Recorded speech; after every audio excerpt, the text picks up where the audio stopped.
గురుగారు మరి కార్తీక మాసానికి ప్రారంభంగా దానికి సంకేతంగా ఆకాశ దీపాన్ని కూడా వెలిగిస్తారు కదా, ఏంటి ఆకాశ దీపం యొక్క ప్రత్యేకత?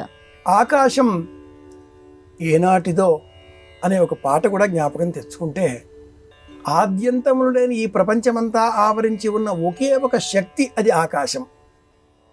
శూన్యం అనే అర్థాన్ని అమరకోశం తెలియజేస్తుంది. ఆకాశం, గగనం, శూన్యం, అంతరిక్షం, మరుత్పథం, ఇలా అనేక పేర్లు. ఈ ఆకాశంలో మనం దీపం వెలిగించాలి.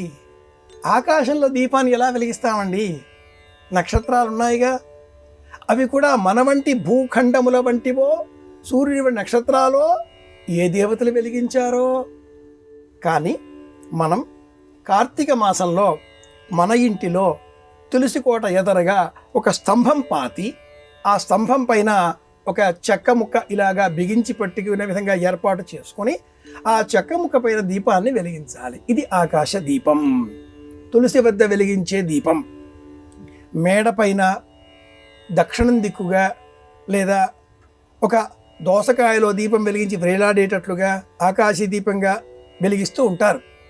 అవి ఆకాశ దీపాలు కావు, అవి యమదీపాలు అని చెప్పబడ్డాయి. తులసి కోట వద్ద ఒక చెక్క స్తంభం నాటి ఆ స్తంభం మీద పూర్వం దీపం వెలిగించేటటువంటి వారు ఇది ఆకాశ దీపం. అలాగే నక్షత్ర దీపం సూర్యోదయానికంటే ఉదయమే వెలిగించవలసిన దీపం.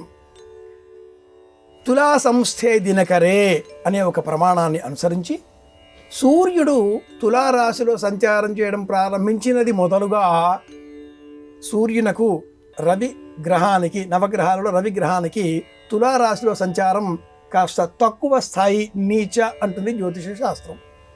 ఇవ్వవలసినంత కాంతిని ఇవ్వలేనటువంటి పరిస్థితిలో ఈ సూర్యగ్రహం ఉంటుంది. ఆ కాంతిని మనం తిరిగి పొందాలి, ఇదిగో దీపం వెలిగించాలి. తులా సంస్థే దినకరే, ఇది ప్రమాణం. ఆకాశస్య అధిపో విష్ణు అనేటటువంటి శ్లోకాలు అనేకం ఇలాంటివి ఉండగా, కార్తీక మాసం పాడ్యమి సాయంత్రం వేళ ప్రారంభం అవుతున్న నేపథ్యంలో దీపావళి పండుగ నిన్నటితో గడిచిపోయింది కాబట్టి ఇక నుంచి కార్తీక మాసం సాయంత్రం వేళ అయినా దీపారాధనకు ప్రత్యేకం కదా. కార్తీక పురాణం చదవడానికి సంసిద్ధమైన వారంతా కూడా ఈ రోజున సంకల్పం చేస్తారు కదా.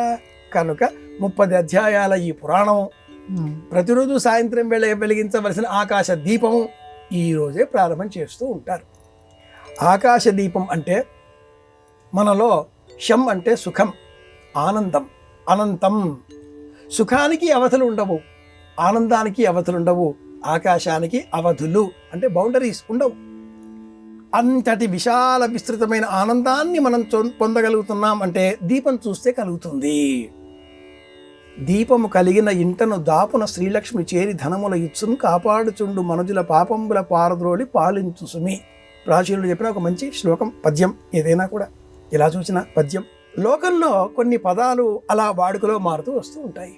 ఆకాశ దీపం ఆనందాన్ని కలిగించే దీపం కాబట్టి తులసి కోట దగ్గర ఈ దీపాన్ని వెలిగిస్తూ చిన్నారి బాలబాలికలకు దీపం ప్రాధాన్యతను, ప్రాముఖ్యతను వివరించాలి. ఇది విషయం.